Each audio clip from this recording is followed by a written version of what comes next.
All right, the economy is front and center for the White House this week, with the president announcing a new executive order looking at prices and an event tomorrow in Pennsylvania. The president has said, quote, the U.S. is hotter than ever, saying his tariff policy has brought in trillions of dollars. But recent CBS News polling says more people feel prices have been headed in the wrong direction. CBS News White House reporter Aaron Navarro joins us now to talk about it.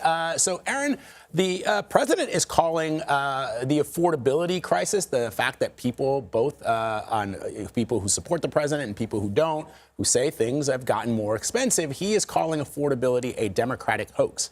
But now he's holding an event tomorrow aimed at lowering prices. So if it's a hoax, then why host an event where you're attempting to get those prices down?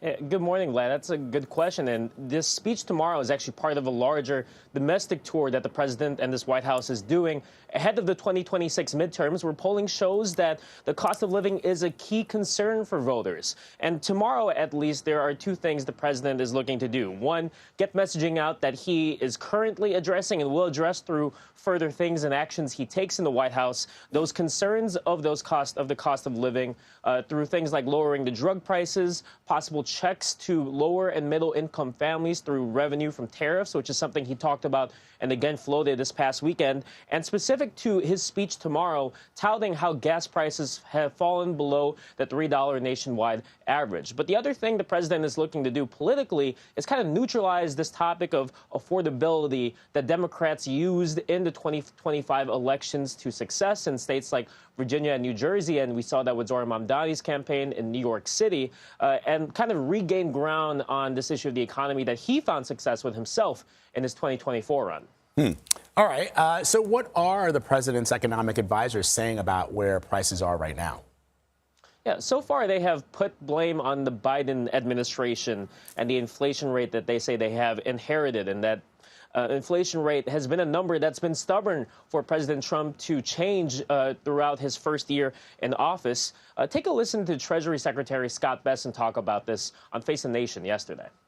Now, I will tell you that the affordability has two components. There's inflation, and then there's real incomes. Real incomes are up about 1%.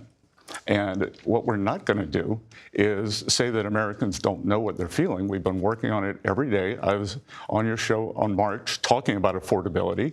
We've made a lot of gains, but remember, we've got this embedded inflation from the Biden years where mainstream media, whether it's Greg Ip at the Wall Street Journal, toxic Paul Krugman at the New York Times, or former Vice Chair Alan Blinder, all said it was a vibe session. The American people don't know how good they have it.